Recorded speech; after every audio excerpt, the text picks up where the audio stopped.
So, mga maring inloads, meron akong gustong i-share sa inyo. Kasi ito yung nakapagpatubo talaga ng aking buhok. Actually, mayroong naghihintay na nito. I-vlog ko ito kasi talagang ang problema ko sa aking buhok, nandalaga siya tuwing susuklayin. Tapos tanggalin natin yung pinakabalat. Yan.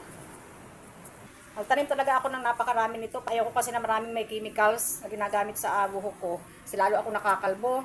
Yung kanyang katas, tanggalin natin itong puti. Kain lang natin siya para madali siyang mag-blend.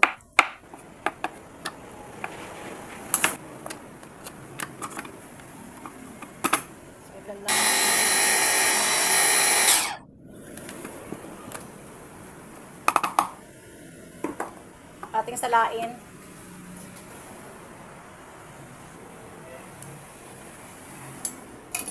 Meron ako ditong kape.